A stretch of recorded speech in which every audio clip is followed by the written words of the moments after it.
Welcome to an exclusive hour-long programme with me, Alex Belfield, talking to an old friend, Cliff Richard. How are you? Alex, I'm fine, thank you very much. It's really nice to talk to you again. We seem to be doing this every year now, and every year you have a new album, and it does gangbusters, and your fans still love you even more and more and more. It must be great being you. It is nice being me, actually, and it's one of those things that everyone for years and years now has thought that I kind of own Christmas, as though I'm the only person that releases a record. What no one seems to understand is that the reason why everybody and their mother records and releases records at this time is because between October and December, there are probably more sales than there are in the rest of the year. I mean, I know everything's changing because of downloading. Maybe downloading happens all the time, but the big hit records always happen at this period. And that's why people like myself, you know, who are trying to make money for our record companies as well as ourselves, as well as songwriters, as well as musicians, we record and release things for this period. I could be wrong, but I suspect that money isn't your main incentive in releasing a new album. Is it giving something back to your fans when you release one each year? Well, it's a bit of everything, really. When I first started my career, I have to say, the reason why I started was strictly because I loved rock and roll. I couldn't believe my ears when I heard Elvis and Jerry Lee Lewis and the Everly Brothers and Buddy Holly and, Eddie Cochran. Remember Eddie Cochran? So it was strictly for that. What happened is slowly as you become successful, you realize, oh, I'm having a fantastic time and they're paying me and they're paying me well. And so suddenly the money comes into it. So I have to be honest and say, I do it for all the reasons. And as I get older, I'm thinking, oh my goodness, you know, I'm in a business where, unlike a lot of businessmen, who I have a lot of friends who are businessmen, and sometimes their money comes in and they haven't done anything, because someone else has sold something for them, you know what I mean? Whereas I suddenly thought, oh my goodness, at this age, I only earn if I do it myself, if I actually go and physically do it myself. That has to come to an end sometime. But no, with an album like this, the pleasure was that EMI wanted to release a compilation of my successful love songs. And they said to me, what about if you could record 4 or 5 songs that you've always wanted to do but haven't recorded before? And I love that kind of challenge because there are so many songs that I wish I'd got first. And so I chose 5 songs that I really, really loved and I did them. And the danger of that is, of course, is that you find yourself in competition with some classic recordings. Because I chose some real fabulous records, I think. The originals were so good. So what I try to do is make them my own. And when we finished the tracks, my engineer and I were in Barbados together, and I said, well, what do you think? He said, well, I have to say this. They do sound like Cliff Richard records. So I thought, great. And that's all you can do, you know, because sometimes you can't, even in people's minds, the original record, like for instance, my Move It. People keep saying, no one's ever done Move It like you. Well, that's very nice. Some of them may have done it better than me, but what they remember is their first hearing of that song in a particular time in their life, and that remains their favorite version. And that's true of the songs I've chosen to do. I don't know whether mine are better than anybody else's, but I'd like to think that they pay respects to a song and artists who have done a fantastic job having hits. What fascinates me about this business is no matter how big you are, no matter how successful you are, or how long you've been doing it, you still have to go out and promote your records and let people know you're there. It's odd, isn't it? Because you've got such a massive fan base, yet you still got to tell them there's a new album out. Yes, and it's even more so now because we all know, but the problems with radio is that I guess radio's just not big enough for all of us. So some of us have got dumped. And that's okay. There's nothing you can do about that. People play what they want to play. Fortunately for me, I do get played around. There's lots of regional BBC stations, gold stations that play me. But when you have a hit, you have to. Let me tell you this: when Millennium Prayer was out and it was #1 and sold 1.4 million CDs in 5 weeks. I think I was told I had 400 plays that week, and I thought that was terrific. Then I discovered that other records were being played 2,000 times. Now that's the difference. So I can't expect that, and I don't expect that anymore. So I have to do much more in the way of interviews or television shows just to get myself heard. Because even if you're going to get a download, why would someone download you if they don't know you've got something out? So you're back to radio again. Radio is still, for me, radio and rock and roll. When I first started, radio and rock and roll were hand and glove together. I made records firstly for me, secondly for radio, and thirdly, if the public liked it, that was a fantastic icing on the cake. And the radio's been taken away from me. As you say, my fans have been loyal. And I still now have to aim my music, though. You know, I'm planning to do an album of standards next year, stuff that I've actually tried out with the fans on stage. And they turned out to like all the stuff that I did by Cole Porter and Rodgers and Hart. And so I've got about 15 tracks that I'm preparing, and I'll go in and do that. Because, you see, that doesn't need a great deal of airplay. When I heard Rod Stewart's, you know, the songbook, the American Songbook, which I loved his songbook stuff. The first time I heard, "It Had to Be You," and I thought, that sounds like Rod Stewart, but it can't be. Then Michael Parkinson said, and that was Rod Stewart. I went straight out and bought the album, no doubt about it. I didn't need to hear any more because Michael Parkinson said this album is just all this kind of music.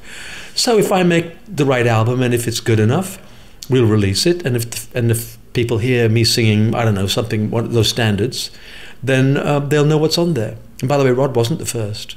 Even though I loved his tracks, I suddenly thought, why don't I do it? Then I thought, wait a minute, I did do this. I dug back to 1962 and I looked up 2 albums, Listen to Cliff and one other, Cliff Sings. And on it, I sing, there are 8 tracks on each album, and I sing all those old standards. So you see, that was 62, Rod. I did it years ago. But I have to say, I loved that. I play that music in Portugal and Barbados. When I'm sunbathing, Rod's always on my, you know, one of the CD jukebox setups. I haven't really quite got into the iPod. I find the iPod is going to take too much music, and I like to change my tracks. I like to change my CDs every other day. So I have it on for 2 days, and then I like to go through my hundreds of CDs going, ooh, I haven't heard that for ages, and play that. Now, we've got a lot to talk about today. We're going to talk about Cilla. I just did an hour special with her. She gave me some juicy secrets about you. We're going to talk about the new album, of course. We're also going to talk about what it's like being you today. We're here at Television Centre at the moment, the day we're taping this. You're about to go on national TV, BBC One primetime tonight, and you're so calm and collected. We're also going to talk about the new album, of course, and I think it's unique, I think it's different, and I think it's really, really nice and listenable. So congratulations on that, because there's a lot of rubbish out at the moment, isn't there? Well, thank you very much. I mean, it's I don't know, but unique's a difficult word to use these days because it's only unique in that I'm the only one that's released this album. That makes it unique. But in terms of the musical structure of it all, it's not unique because there are other people who do similar kinds of songs. And in the end, I've always felt that really the music, the pop world is bigger than any of us. It is like a huge supermarket.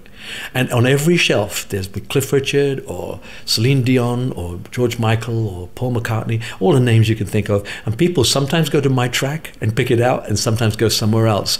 But, you know, these kind of albums have a place because they capture a mood and because we've gone for the love songs. And also I've tried to make sure that the tempos change a little too. There are a couple of tracks that have a little bit more beefy feel to it. And of course, my favorite song on the whole album, though, was not mine originally. You know, people ask me what I think of contemporary writers and singers, and I said, well, I hear a lot of good singers and bands, but they don't seem to last. Whereas Daniel Bedingfield is still around. And I just, when I first heard If You're Not the One, I got goosebumps. Now, I do not get goosebumps anymore. I hear records that I like. I hear records and think, wow, listen to that drum and bass. Everything's fantastic. But I don't find the songs particularly memorable. I'm generalizing. Of course, there are the occasions. And then this occasion comes, and I thought, Daniel Bedingfield, he's done it again. He wrote this wonderful song, and it gave me goosebumps. And as I said earlier, the thing is to try and make it your own. And so I just did it my way. I put it in my key. I still got my height. I still got the top note. It's a different note to his, but it's in my pitch. And I love the effect of it. I love doing it. I don't know whether he's heard it yet, so I'm hoping that sometime along the line I'm going to get a call. He calls me occasionally, that I'm going to get a call saying, what a load of crap, or loved it. And Cliff, really high, that top note, isn't it? It is, actually, but you see, it's not as high. It's not high for me because I chose the note that I could go do comfortably. I can go higher than that in the falsetto, but then it could sound a little strained. And so that's the wonderful thing about music. In rock and roll in particular, is a totally free art form.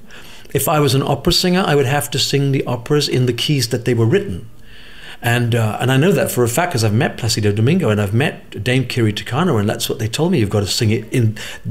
She said I've got to hit this high D. I can't take it down a tone. So that if you take the key down, you still sing all the notes written, but in a different key that suit you. So if You're Not the One, I just moved it to down, I think down a tone or something like that from what Daniel did, because he's got a high voice.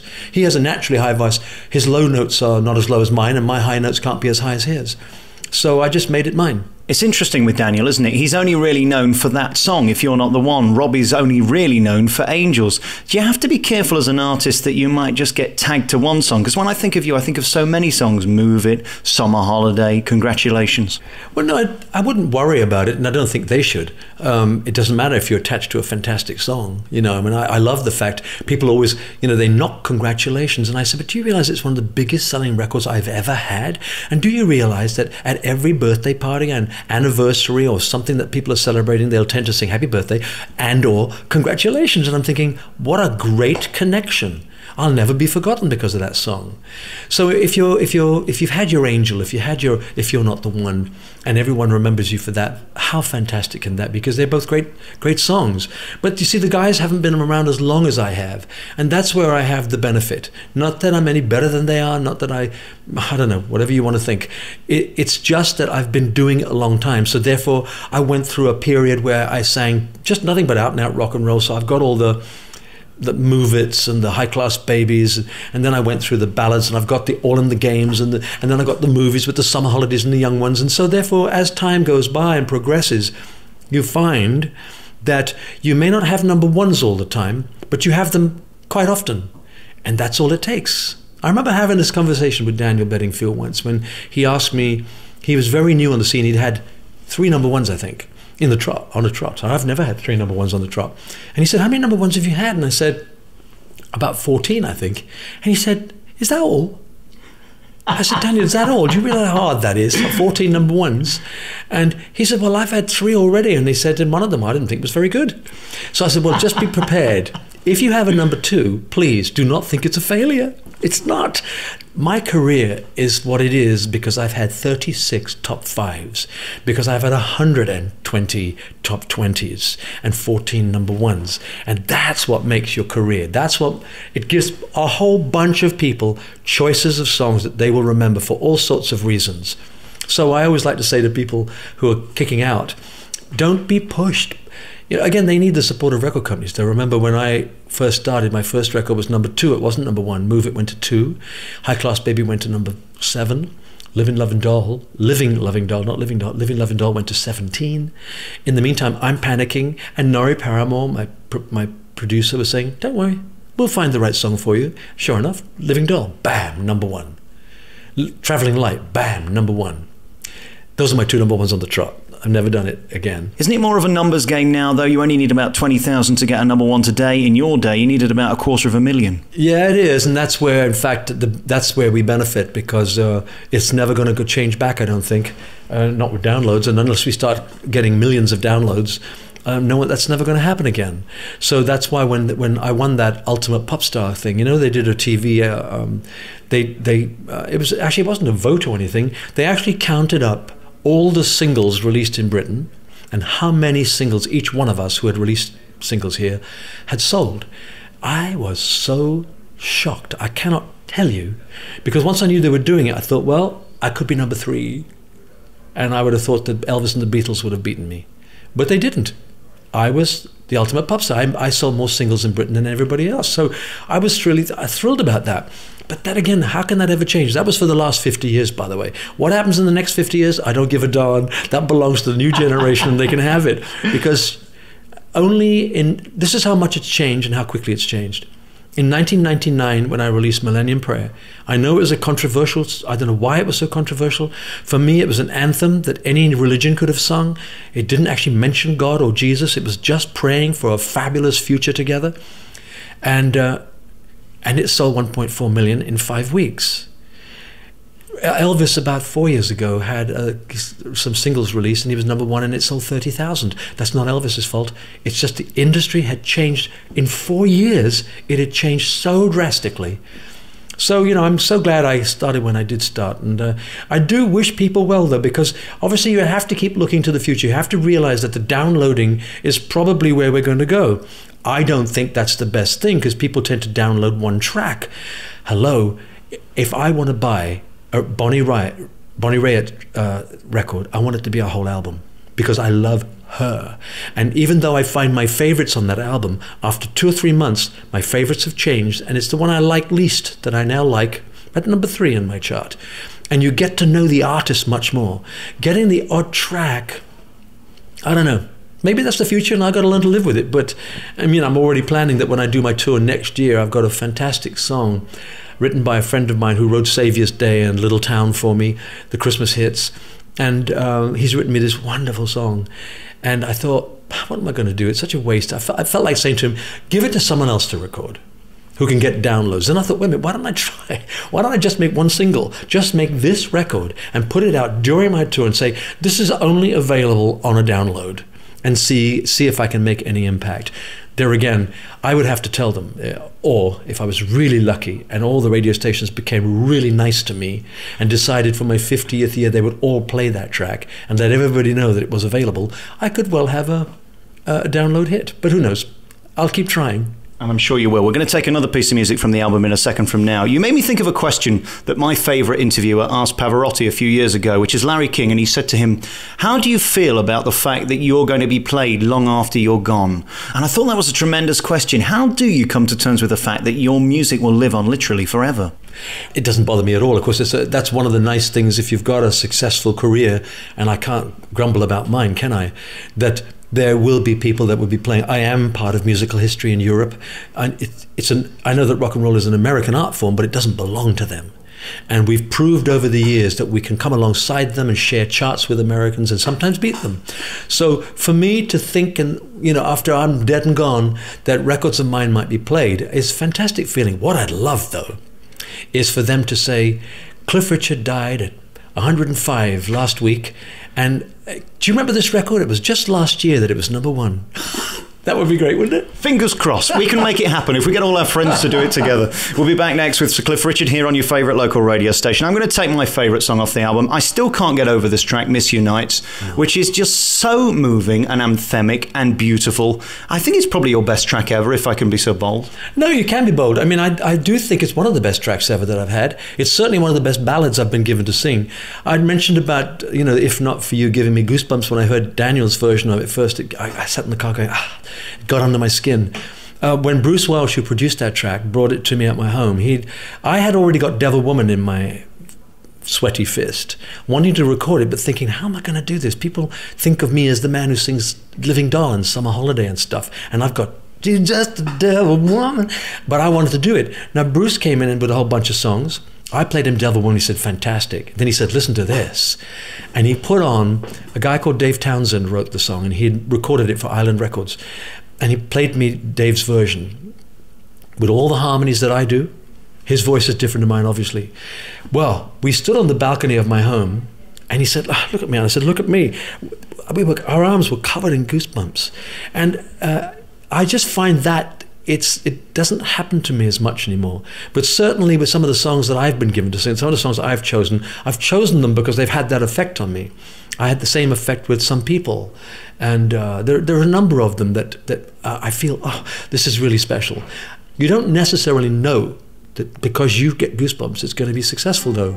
Because somebody else might get goosebumps listening to something else.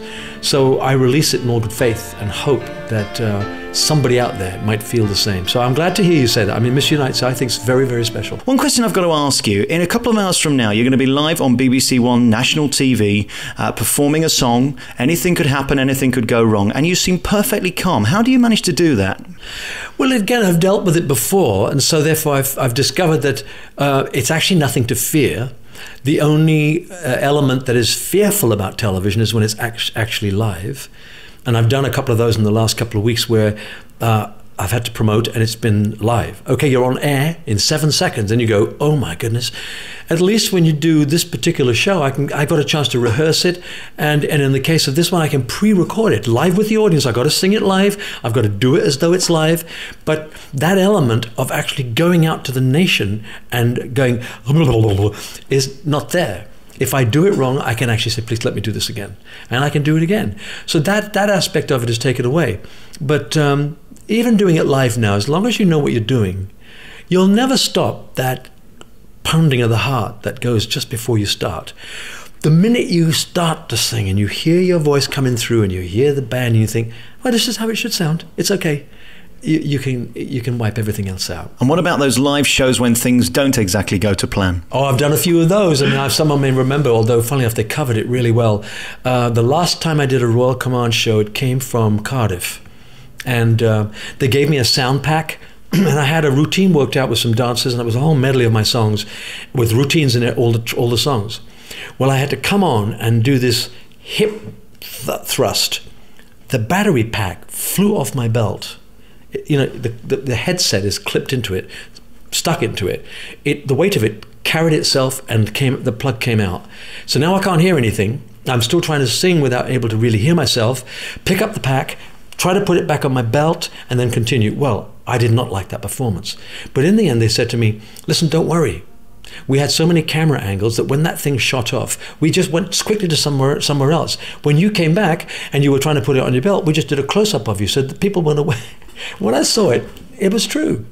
But it still nevertheless was the most uncomfortable performance I've done for many, many years, because when something like that happens, you're desperate to stop. And then you think, but wait a minute, there's 2,000 people in a theater watching it. I don't want to stop in front of them. So I pounded through. But it turned out to be all right. But no, those kind of occasions, fortunately, are rare. And I'm sure with a live show, nothing can go wrong, because if it did, it would just be part of the show and you'd make something funny out of it. The stage show, it's you're kind of in charge. And if, as this happens with me, it's happened 2 or 3 times at the same song, the song Dreaming. It's got this fabulous intro, you know, da-dum, da-da-da-dum, down, down. And I'm going clap, clap, da-da-dum, down, down, down, clap, everybody clap, down, down. And I'm thinking, what's the first line? Down, down, down, down, down, down. And I said, stop, stop, stop. And then I said to the backing vocal group, what's the first line? And they look at each other and go, I don't know. And a girl said, 4 o'clock, I've been standing all night. So I got the lyrics from one of the audience. Then we said, okay, we'll start again. And then when it got to the point where I had to sing, I got this huge round of applause because I started singing it. So you can actually make fun of yourself and have fun with it with the crowd. But it's not something you want to have happen. But the audiences, I've noticed, no matter where you are on the planet, they actually like it when you become human. Because sometimes from their point of view, I always rehearse. I do not like making mistakes. I do not like things going wrong. I always say to the band, we got a review once in America when I played there. It said, watching Cliff Richard show is like watching a video. And I thought, they were being detrimental with it though.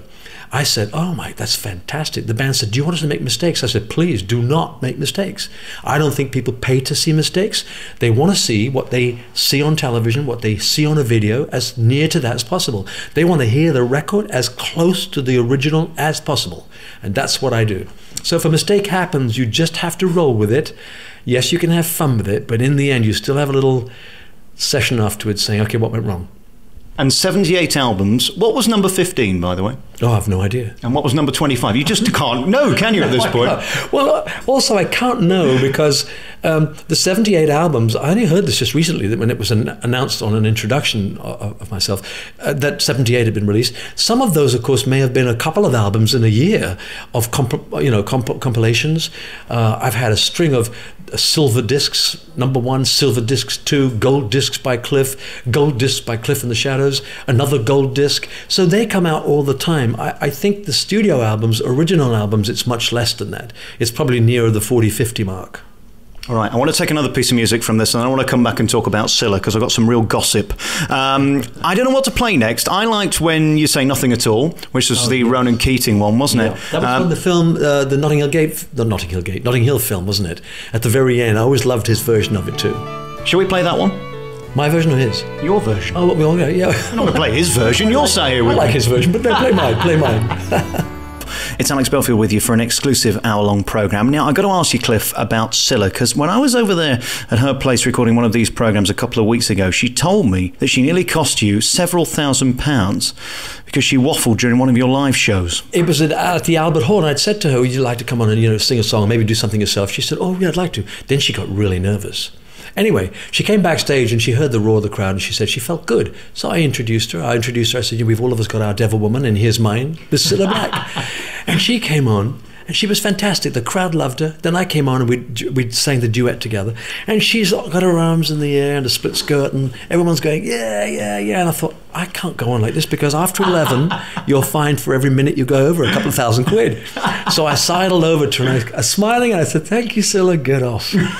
I've only done it to 2 people, and the other person, believe it or not, was Olivia Newton-John. Same thing.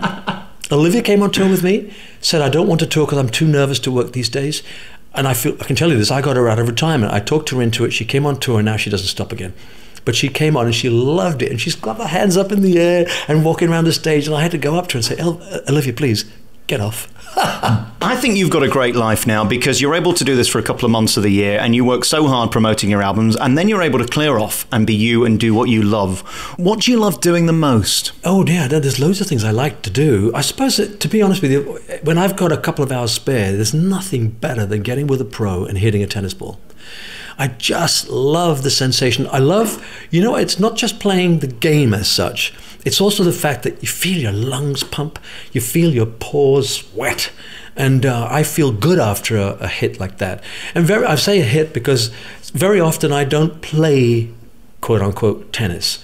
Because to play the game, the idea of playing a game is to hit the ball as few times as possible and win the point. So that if you're lucky, you might get to 4 shots, and the next thing someone's bouncing it, and you're breathing, and you're being served to, or you're serving. Whereas if you hit with a pro in practice, even if you hit the ball out, he'll get it back. If he hits it long, you still run back and get it back. Then you drop shot, then you run forward. You hit 100 times more the ball. So therefore, it's much more aerobic. And I like that. At my age, I think to myself, there's no way I'm going to win a tournament unless I'm playing with Federer. Then I might, and I do my best. But so for me, if I can just get some technique going, I started so late in life, I can never really get it to look right. But sometimes I do. And the more I play it, the closer I get to making it look right.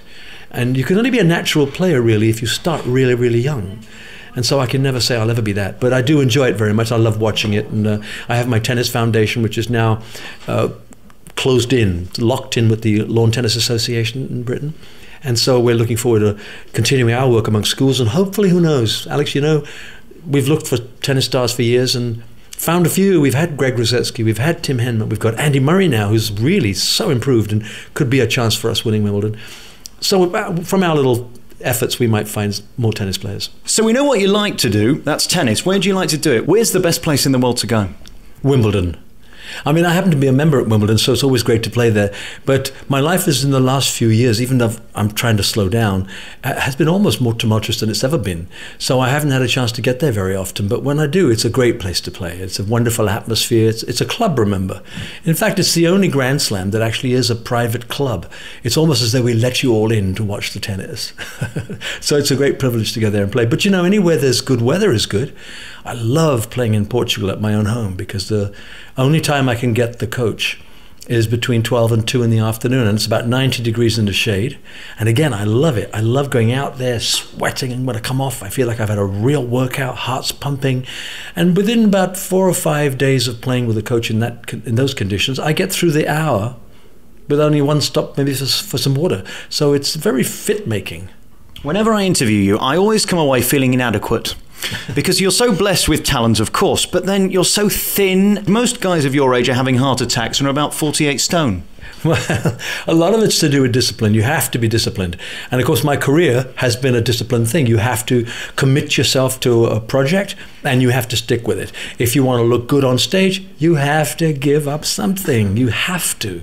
And also, just in terms of health now, you don't have to be an artist to be motivated to be slim, because being slim, of course, is no guarantee that you won't die early, but at least you give yourself a chance of living longer, because if you're doing what doctors are recommending, which is doing a little exercise, some dieting, making sure you eat the good food as well. Dieting, you can actually eat bad food and eat less of it, but if you eat good food, you can actually eat a little more of it.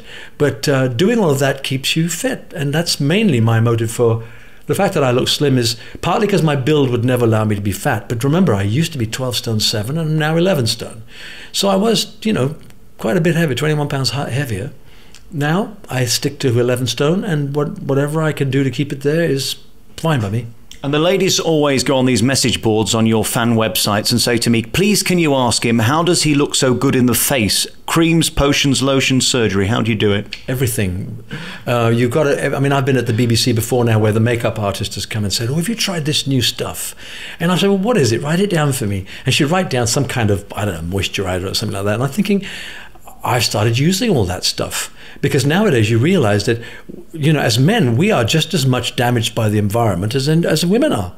And if you want to look good, and remember, probably if I wasn't a singer and being photographed all the time, I probably wouldn't bother as much, to be honest with you. But that is a great motivation. I know that people are going to take pictures, and although I'll never look 18 again, and thank heavens, I just want to look as good as I can look at this age. And anything that'll help, I partake of it. When you see the old black and white film of the guy in the 60s that was having all those screaming teenagers around him, is that you? How do you view that person all those years ago? No, it's still me. I still recognize it. I still think, oh, I can remember that like it was yesterday. I see some odd photographs. I found some photographs the other day of my mom and two of my sisters with me in Greece when I was filming some holiday. And suddenly I thought, I can remember it. I remember that bus. I remember the whole thing we filmed in Greece, up in the mountainside. And then by putting snow on the top, they technically put snow on, and that was Switzerland. So I can remember things so vividly that it just feels like yesterday. No, that Cliff Richard still is me, but I've obviously realized that you can't live in that world forever. You've got to move with the world as it moves. And I've tried to do that over the years, and maybe that's helped me attain longevity. We'll take another piece of music from the album Love. Of the other songs, you know, Some People, to me that's a classic pop ballad. When you think about it, you're right smack in the middle after about 2 verses. You get that instrumental sting goes in, and in the middle of it, and you suddenly go, oh, it's Alan Tarney and people like Terry Britton who wrote Devil Woman. They really know about pop rock, and they know how to do it. And I just wish they'd write more. And not just for me, but for some of the new guys. Great song, great album. We've got a lot to talk about in our remaining moments. I saw something on the TV, and I think this was a joke. It was a calendar with pictures of you naked. You can't really be releasing this, can you? Oh, yeah, I'm not naked, though. It's sort of stripped to the waist and shaving, I believe. And I think the Daily Mail got hold of it and did a good story. It was a fantastic story from my point of view, because they actually took a shot of me from the early 60s, where I was stripped to the waist also on a beach somewhere, and said, look, he hasn't changed that much. And I hadn't really. I was surprised. My physical shape was pretty well the same. So it was a nice article for me.